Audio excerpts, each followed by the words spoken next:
tous les vendredis.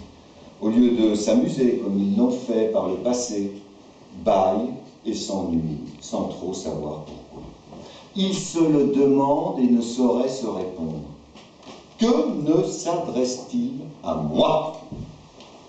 Les Poggio. Ils ont renoncé à leur symphonie pour jouer des symphonies italiennes. Ils ont cru qu'ils feraient leurs oreilles à celles-ci sans conséquence pour leur musique vocale. Comme si la symphonie n'était pas au chant, à un peu de libertinage, pas inspiré par l'étendue de l'instrument ou la mobilité des doigts, ce que la mélodie est au chant. Comme si le violon n'était pas le singe du chanteur qui deviendra, lorsque le difficile prendra la place du beau, le singe du violon.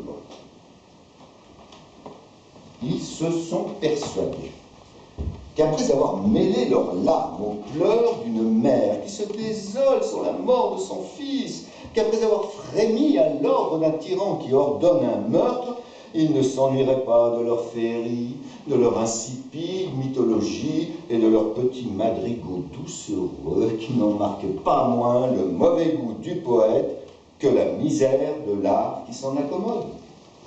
La poésie lyrique est encore à naître, mais ils y viendront à force d'entendre le Pergolèse, Terradelias, le Saxon, Craeta et les autres, à force de lire le Métastase.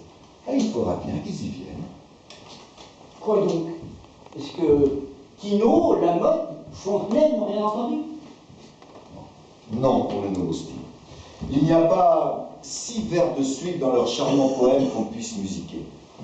Ce sont des sentences ingénieuses, des madrigaux légers, tendres et délicats. Mais pour savoir combien cela est vide de ressources pour notre art, le plus violent de tous, faites-vous réciter ces morceaux. Vous les trouverez plats, languissants, monotones. C'est qu'il n'y a rien là qui puisse servir de modèle au chant. J'aimerais autant avoir à musiquer les maximes de La Rochefoucauld ou les pensées de Pascal.